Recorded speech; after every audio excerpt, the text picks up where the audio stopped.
Hello everyone, today we talk once again about the continuity between Roman and medieval times as far as working associations were concerned. We made a video recently about this, starting a bit the perspective. Today we talk about, let's say, the 10th to the 11th century, the awakening of European economy, and looking this time specifically at the case of the Italian communes, that in many ways are the best testing ground for that, let's say, for spotting that connection between ancient and medieval times.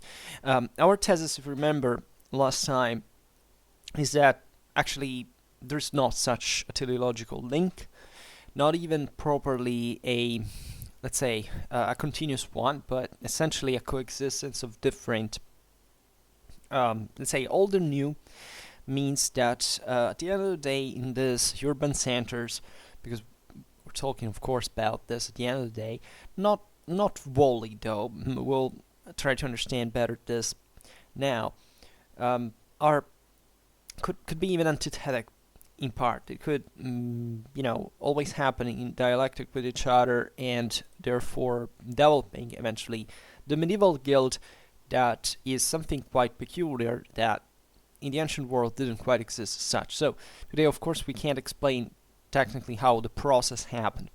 But these Italian examples are fascinating because definitely they show the survival in the peninsula of certain ancient public, let's say ancient style public control on the urban crafts and trades that gradually loosen, right? And depending also on the areas of the peninsula we're talking about, there is important continuity, as we will see, in the city proper, but also in, for example, in the still Byzantine-held areas. And the 10th, 11th century is also, as you know, a crucial moment for the same creation of the communes that are the ones that will fundamentally boost their own autonomy as a set of corporations, if you want, of guilds that will create their own government and make of these cities properly city-states, not specifically imperial cities framed under a feudal hierarchy, right? Even though here the thing is dramatically blurred because there hadn't been just that between Rome and feudalism, let's call it in this way, that in this region, by the way, would remain always kind of at least peculiar and somewhat lighter, especially considering the impact on these activities locally. So it would be a lot of context to provide here, but let's go by step. So, first of all, there are privileged centers we can study. Of course, in the later centuries, up to in the 12th and 13th, we see many cities rising, and therefore an enormous deal of documentation that at the time was objectively, yes, the highest in Europe. I don't know whether in the world, but probably. But as far as early medieval times are concerned, there are very interesting centers, such as Lucca, for example, that had miraculously this archive of early medieval times surviving, right? Then we have Pavia, that actually was the capital of the Italic kingdom since Lombard times, and eventually through the Carolingians in the Holy Roman Empire.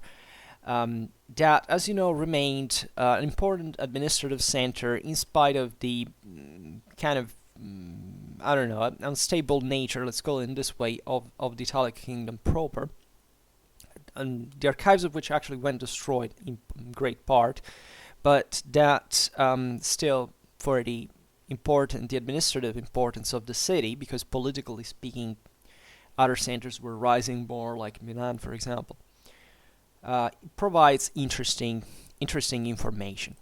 So Pavia is a bit of the testing ground of this vexata quaestio of the historiographical debate on the continuity between the old Roman collegia, the Roman guilds, let's call it this way, and the medieval ones. And there is especially one source that is of exceptional interest, that is the Honorantia Civitatis Papiae, right? So a document dated to the 11th century, at least for the the central part that was written between 1010 and 1020, right? And while the prologue and the end of it are a late 14th century edition, well, this document for the 11th century part allows to reconstruct the functioning of the financial apparatus and of the economical and social life of the court, and that was present in the city. You know, Papia in Latin sources, Pavia in Italian, was properly seated here. That's a bit the difference that south of the Alps had the cities had maintained with the rest of post-Roman world. I mean, these were actual cities proper, right? They're not towns. These are civitates. They have a public palace built in stone with archives, with a literate aristocracy, with important trade activities that revive since the 8th century more, right? There is the highest per capita wealth in the world, actually, which means that people are individually freer and more active, entrepreneurial. So this is what also favored the survival of documents like this, because simply they produced more than any other area of Europe, telling the truth. And this work, this text, the Honorantia, seemed to witness the survival of crafts associations also in this essentially Longobarд Frankish territory, survived, and we would say still perfectly functioning from those previous times, so from the early Middle Ages, also the 8th century, 9th century, in the Ottonian age, or at least by the age of the King Hugh of Provence, right? That we never talked about him, but he's an important figure because he was king of Italy, managed to control from Provence, from southeastern France, managed to control important areas of the country, even seizing Rome famously. I mean, there is all a story there that we should cover at some point. It's very fascinating. So we're talking about the mid-10th century. And considering this age, we see with certain degree of clarity that the document is referred to that. And from this information, it results that the artisans that exercised certain crafts were united in ministeria. So we're talking essentially about these, so ministeria is not college, as you understand, but it's similar, right? They are corporations for the merchants, the tanners, the boatmen, the soap makers, and so on. So it would have been these associations, therefore, according to some historians, at least back in the day, in the beginning of the 20th century, to constitute, allegedly, the missing link of this almost, in those time perspectives, like evolutionistic chain that from the Roman collegia of ancient times seemed to have brought, basically without any discontinuity, to the medieval guilds, of which these ministeria, these groupings, these pavis corporations would have constituted the prototype. In reality, for all these crafts, the Honorantia text puts in evidence, highlights especially the bonds of public ministeriality, right? That is to say, the relations between these unions and the public authorities that existed at the time, right? The 10th century here is going to be revived eventually with the Ottonian administration and the creation of bishop counts. That actually, was just the conferring of the official conferring of rights that bishops already had in the Italic cities, and that had to be, let's say, ideally on just on behalf of the emperors as administrators of the city, and what turns out in Pavia is that these bonds tied these unions to the court hosted in the city. So there is a very specific link, not much about the autonomy of these unions, but rather the fact that we're fundamentally subordinated to public authority. So not prototypes of something new, but expressions of a sort of binding system that had survived, indeed, yes, even from ancient times, in northern Italy, and it wasn't different from the one that in the same time characterized, for example, some other unions in the Byzantine areas of Italy, and especially we are referring to essentially another northern example, that is the Schola Piscatorum, so this would be the union of fishermen, that is documented in Ravenna at the beginning of the 11th century. You know that the Byzantine, let's say, held areas of Italy, this wasn't technically such, right? The city had autonomized, been conquered by the Longobards since the 8th century, but it had maintained important connections with the East, just like Venice was doing at this time. So all the Adriatic area, there was still a lot of influence in this, say, Italy being kind of a frontier between the Holy Roman Empire and the Byzantine one at this point. Being very permeable, it naturally opened to traffic, especially with the Eastern Mediterranean.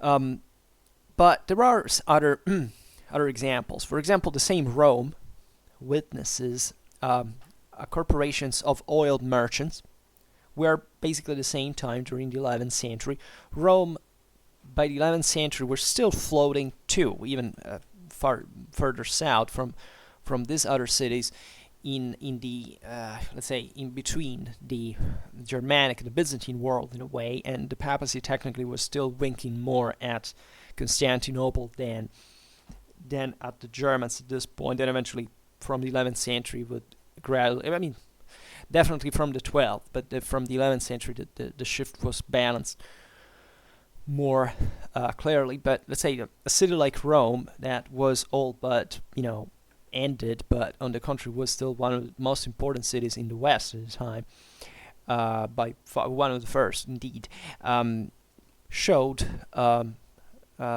similar associations, not just the oil merchants, but for example the salt dealers, the boatmen also in here, also the cattle merchants, and say that was a pretty florid business in the city, that might have been both workers' groupings, unions of some sort, or, as the great French scholar Toubert, that studied 10th century Rome and the Roman region, a big deal in here, identifies as producers' associations, right?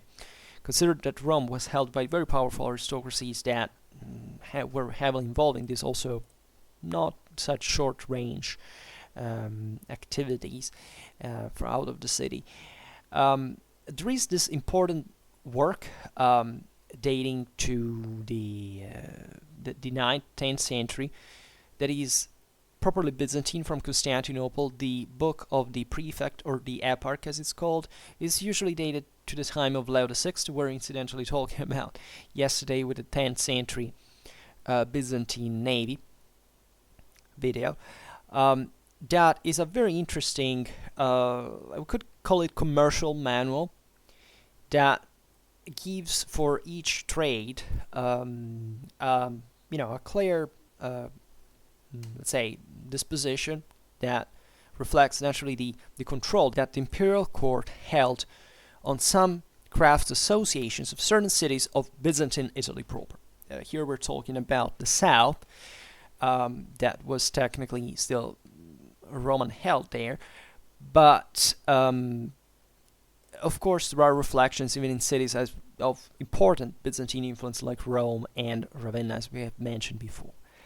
Therefore, in front of this evidence, the most updated historiography had deemed more proper to, let's say, put aside this idea of continuity, right? That is a kind of a rough idea that oversimplifies what would actually happen, to interpret the persistence of this craft and this craft associations in places like the Italic Kingdom and so on, and to adopt instead a more flexible idea of, let's say, a more hybrid idea of this process, starting from definitely the presence of some forms, of some permanence, let's say, of forms of public dependency of the working world on public power, fundamentally. Because cities here were properly administrative centers, political center. I mean, everything gravitated. You see, the difference with that's also why we chose Italy in here, is that differently from other areas of the Holy Roman Empire, the post-Carolingian Empire, because I think France had some, also southern France was substantially urbanized, but at this point it only partly fitted what was about to be revived by the Ottonians. A world that, countryside included, was framed within the city network. Right? In France or in Germany, you have something different. You have entire communities sometimes literally living out there, disconnected from any urban channel, fundamentally, within the forests, for example. Italy, for a number of reasons that include mostly this political situation, the degree of urbanization, distribution of wealth, the fact that also extensionally speaking it wasn't this huge place, so also population was more demically concentrated, like it is still today. Technically in Europe, I think it's the highest demic concentration, brought unavoidably the countryside to be absorbed by the city. With the dynamics that here were noted also by the Ottonians, by the Swabians later. I mean, the fact that, for example, there were literate people even in the countryside, that naturally that there were important that there were important trade contacts connected the Mediterranean with Central Europe. The fact these cities were booming, and this would be ever more evident in the next centuries, because of these trades and the fact that they were organizing as political administrative entities, right? That's where the communes emerged from at the end of the day. There wasn't any other, especially in these greater waterways, the Po Valley, right, and others, the Arno one, but chiefly we're talking here of the disconnection would happen between the public structures that the empire theoretically had given, but losing, contracting as terms of imperial power, being obliged most often to actually float on these various communities in order to be recognized, than actually having concrete power. I mean, the Ottonians basically didn't control even Germany by themselves, right? But through these elites, in Italy especially through the episcopal ones, they that were founded in the cities, well, they could get anywhere there. These cities will eventually take over, and this is, as politically speaking, at a local level, and these associations we're seeing here are fundamentally the embryos of those guilds that will come essentially to rule into the communal world.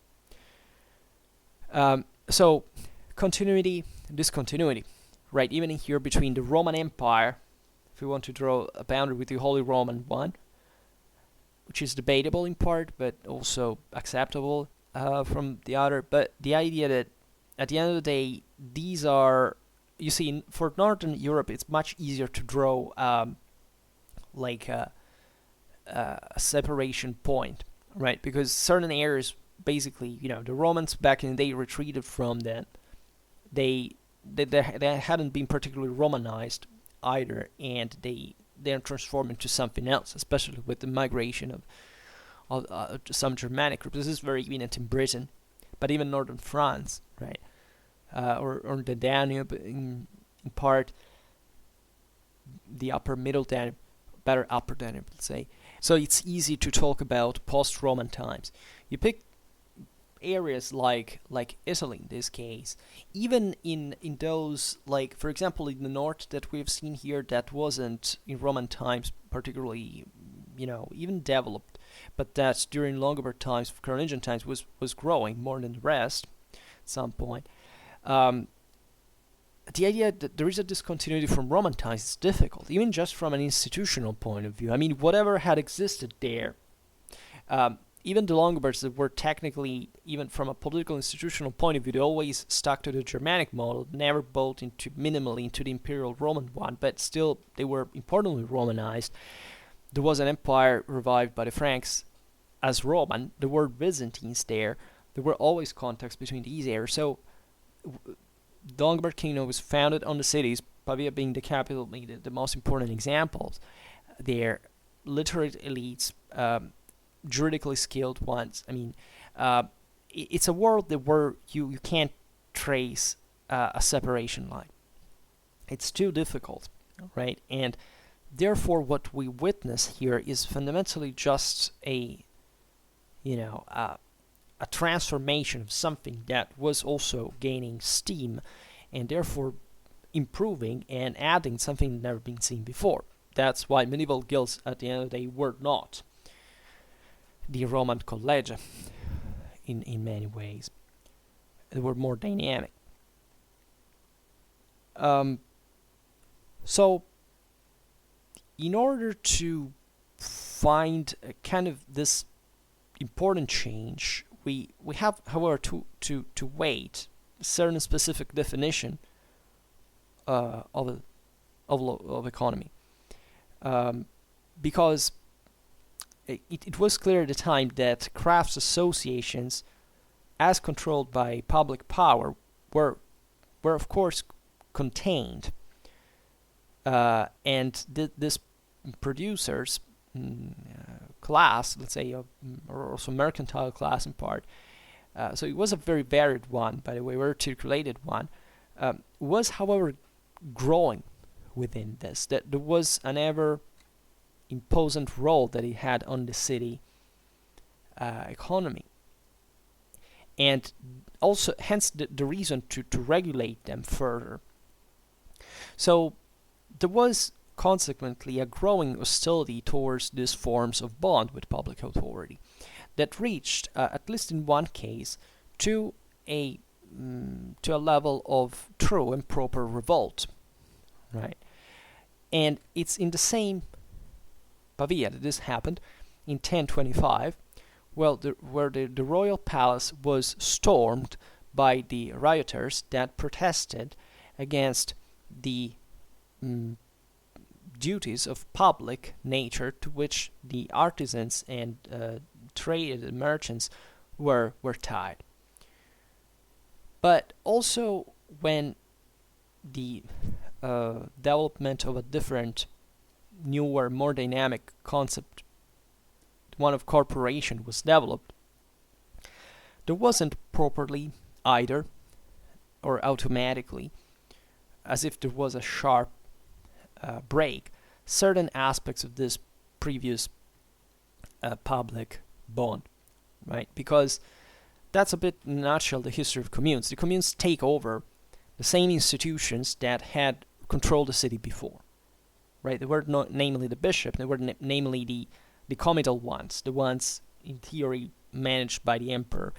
So the transformations of the medieval institutional world rarely change from a day to another. It would have been silly to destroy a hierarchy that worked, offices that worked, right?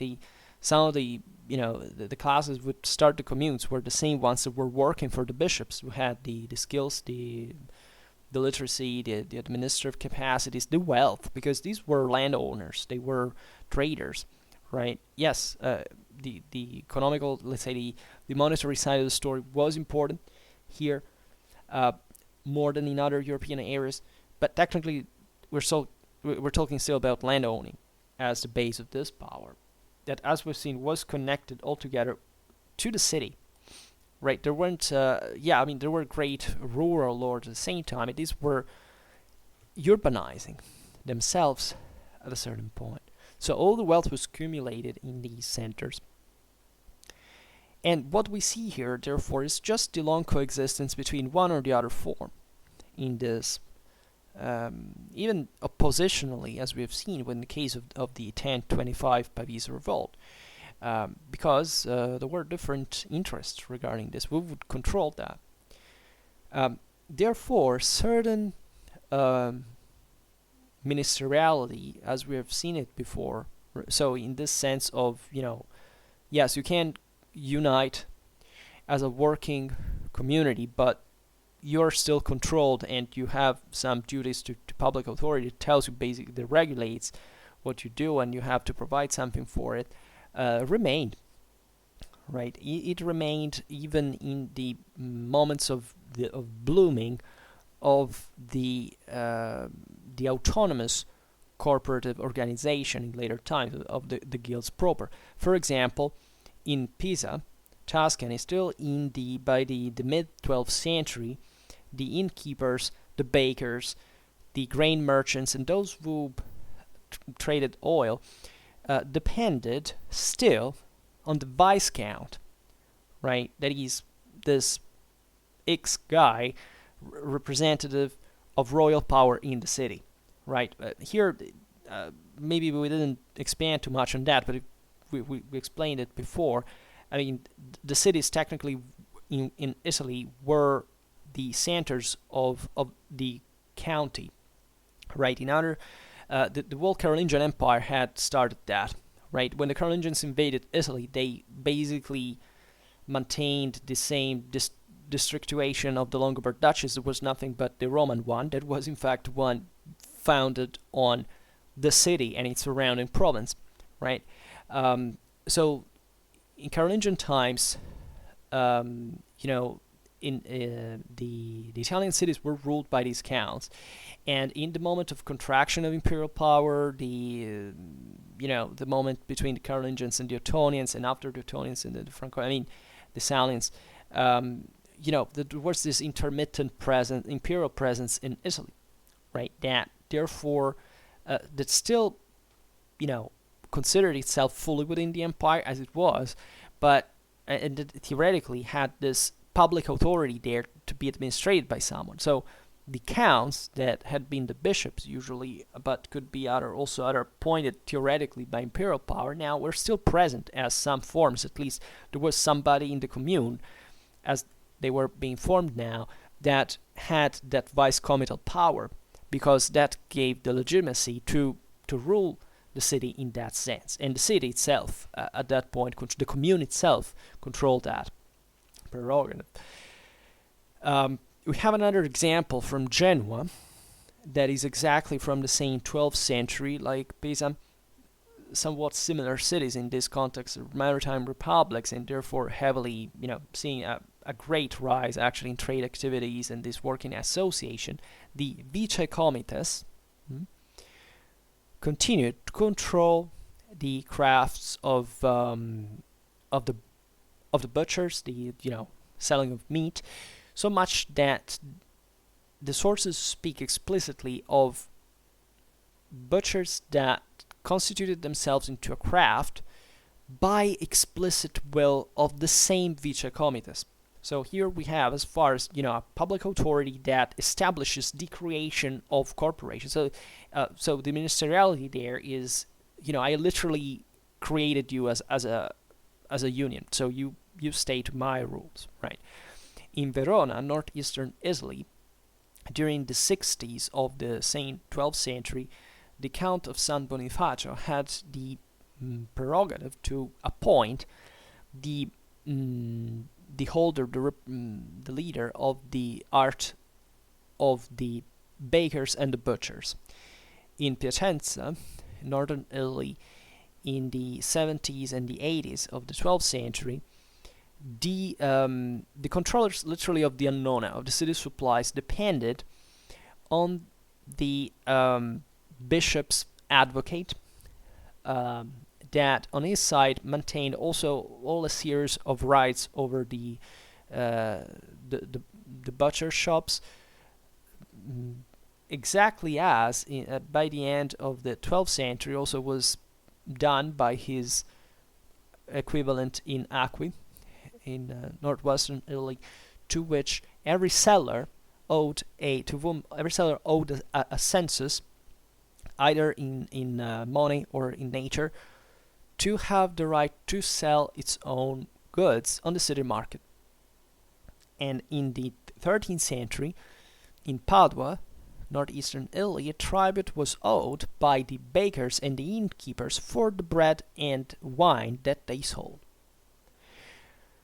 So you understood what happened here. The communes took over these prerogatives. Here, it's fascinating, the example, for example, of Piacenza and Acqui, because there you see that the bishop, that technically was, as we've seen, the guy who had the communal power there, conferred normally since Ottonian times, was still holding it, because communes sometimes they arrived sometimes as far as the extreme to overthrow the bishop, or at least to appoint their own. But of course, if they had their own bishop, because maybe they were simply their relative, and whatever these military elites that controlled the cities, they ruled everywhere, all the councils, all the magistracies. Well, if he obeyed, he could maintain the communal powers, because hey, the bishop was entrusted with that by the emperor himself back in the 10th century. So that's public, that's legal, that's legitimate, right? And considering the bishop naturally was a powerful landlord on his own, right? That here, by the 11th to 12th century, we can't talk about city-states proper. I mean, we're talking of cities for sure, but there is no state proper. I mean, these were all kind of clans of these knightly families that also competed with each other, but still were fundamentally doing this within the new commune. The new institution had been founded as an autonomous government of the city. So all these examples we made are nothing else but public rights still substantially exercised on those crafts that were fundamentally tied to the city supply chains, right? This would remain fundamental throughout all communal history and in urban history. I mean, who controls the supply chains control the freaking city, right? Because the city lives on that, lives on the connections with the countryside, with international trade, with grain. You have to support the population. You have to feed them. This is all the working force you have there that pay the tolls that work for you. There are all the clienteles of the ruling class. So that is fundamental. The city must eat, right? And therefore, these most important public ties with the major working unions, associations of the city, are regulated by public authority, as it had been since centuries and centuries, right? And not like throughout all the Middle Ages, and sometimes even throughout modern age, for example, the masons, the smiths, the wine dealers, transporters, the water carriers, and other corporations, other guilds, maintained intact all these bonds of ministeriality that tied the collectivity, that tied them to collectivity, and that were exercised through the imposition to the members of the same guilds to carry out other duties. For example, the function of firemen, or other mentions of public utility in case of emergency, because naturally these communities were also kind of resource. They were tied. They were clienteles, as we've seen, of the richer, of the elites. So it wasn't just like this wasn't a class struggle. It was fundamentally the integration of certain functions these guys already had on their own in their quarters, and they ruled locally, right? That was the order at the time, to perform ever more public services in this gradual process of state building. By the way, when we speak of ministeriality in medieval times, we're talking specifically of, you know what it means, administration. I mean, the etymology from Latin means ad minus, right? So to the lesser things, that's what administrator means. It means that there is a guy that is the leader, that is the emperor, is the king, whoever. And then there are these administrators deputed to this smaller, but albeit, as we've seen, crucial things that work for them, right? So this is the concept of ministeriality, a public authority that is there because it's wanted by God, it's the empire, whatever. So it's undebatable. That requires to the community a certain amount of duties, right? Paying taxes, performing other, and this was quite varied, but you understand that even the city supply system was a big deal and pretty universal need. But it's exactly during the 12th century that, albeit all admits this, if you want, still contradictory coexistence, but it's just in appearance, apparently so, we witness the development of working associations that were fundamentally emancipated from the tutelage, let's call it in this way, of political power, public power, and they were fixed. I mean, they were based instead on the free associationism that was stressed by the phase of the oath, right, of the swearing, on the base of which the artisans associated themselves. There was a broader, a brotherly and of mutual aid relation, right? There were spontaneous movements. This is the case, for example, the Ferrarese associations at the beginning of the 12th century. More or less in the same period, we find it in the Bolognese arts.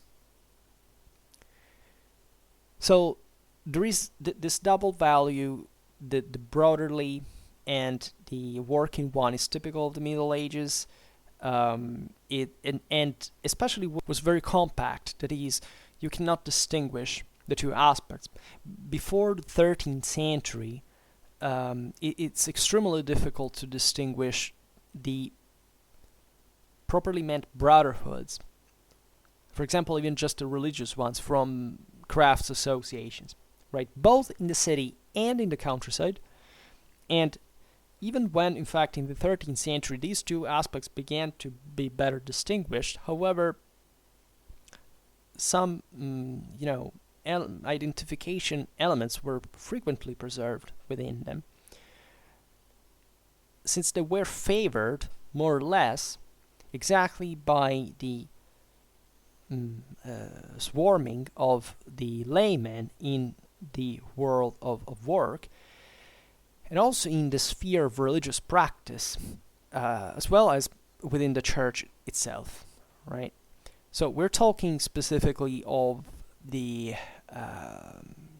of mendicant orders mostly, right? If you look during the late 12th, 13th century, there are lots of saints in Italy that are tied to the world of production, right? They usually were members of the Third Franciscan Order. It was this movement that was involved and spread chiefly in the cities, where these crafts were the heresies that spread in previous centuries. Now they were where orthodoxy was regaining consensus because of this, attention of the orders, the mendicant orders, to these new economical needs and life choices and so on. For example, we have Saint Omobono in Cremona, that died in 1197. He was a merchant. Pietro Pettinaio is basic comber by, but meant for loom. I mean the reed rather than the comb. From Siena, died in 1289. It was in fact a merchant of loom reeds. Lucchese da Poggibonsi died 1260. There was also a merchant, and many others.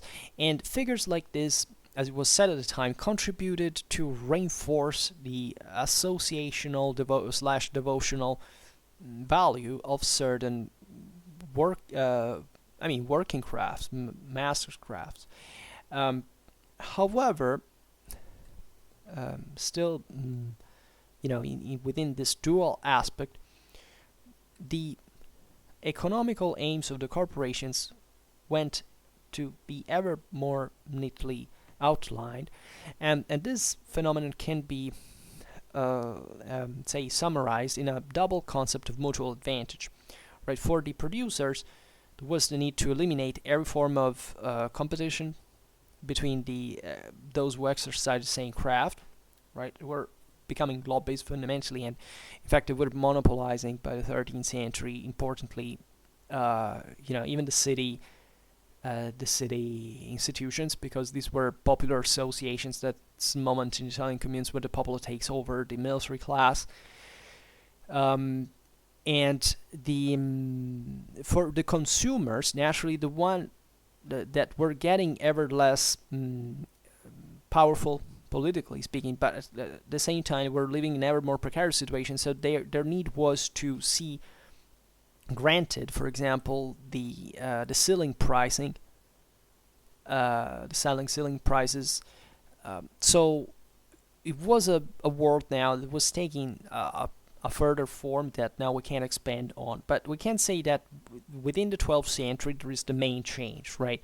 Here we see, for example, corporations that are properly defined, structured, that begin to cover an ever larger spectrum, let's say, of central northern Italy, all over the communal world.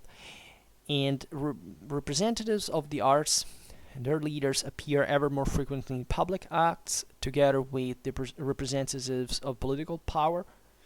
And they acquire the same prerogatives, at least in a collegial sense. They appear in the councils. They develop actually their own political organisms.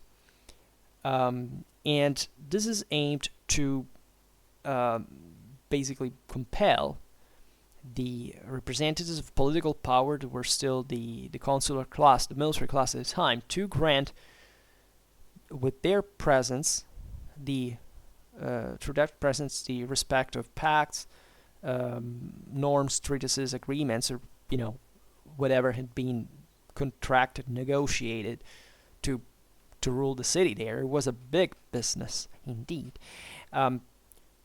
So this is the proof of definitely acquired importance on the scene of collective city life of these guilds, right? And especially the fact that these crafts associations were obviously groups of powers, not just from an economical point of view. And there was definitely a very fluid, very hot, actually, clash, let's say, better, between these groups of different groups of interests within the commune of the origins. And the commune itself, and this is another thing we notice here and there, wasn't, in this regard, not just a general institution, but it was, on the contrary, the chamber where the compensation of and balance of between powers and appetites of different groups that coexisted within them were carried out. And so this tells, if you want, how different from modern states naturally these entities were. But this is exactly the cradle from which what we know as the modern state, as a unitary public authority, would fundamentally emerge. Because at the end of the day, these, exactly during the 13th century especially, these centers would become ever more unitary in political institutional form. And the thing started exactly from this, and it started exactly from money, right? It's something that some people, at least for political reasons, do not want to acknowledge very much. But if we had a renaissance, and if we had a progress in civilization, it is, can't say because of money proper, but let's say that money are definitely the mean to make the thing work as they are definitely the indicator that society has that freaking money and uses that and debates on how to use it, and therefore that equates to new responsibilities, new advancements, and so on, right? So banking and all this stuff. I mean, it emerges, and that's the powerful indicator where these things emerged back in the day for the first time, where there is more development, when there is more people that have that level of entrepreneuriality, that are able to invent new tools to manage them and to create something that today, aside from the current economical, let's say, stagnation in part, at least of a certain part of the world, we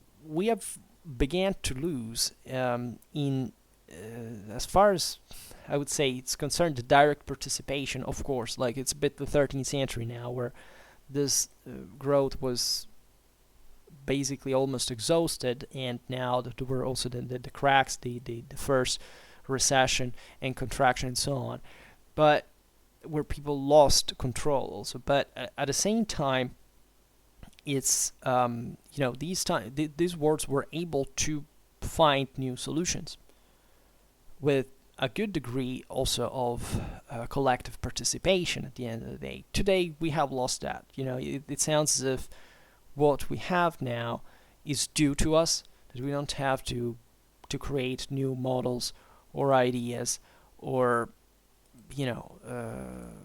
new regulation systems anymore. No, you just be kind of an individual who consumes and just want the thing to be maintained, and not much asking whether what you're doing is actually useful, or what more you can do, and whether even the strengths that you objectively can have in this world, that is not easy at all, is, however, something you have theoretically the power of changing. And that also whining about the lobbies and all this stuff is like saying, okay, well, nobody has, not even in totalitarianisms, has ever managed to control the people, as some people, conspiracy theorists, actually wish they was out there, right? We can't.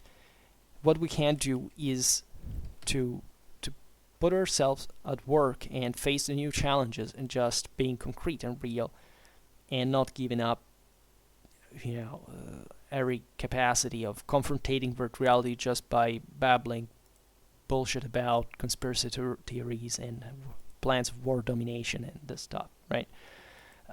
But about that, well, of course there would be a lot to say. For now, we stop. I just hope that you enjoyed this video. If you did, please share it. Otherwise, leave a like or subscribe to my channel if you're interested in my upcoming content. I thank you heartily for listening to me. I wish you a nice time, and see you next time. Bye.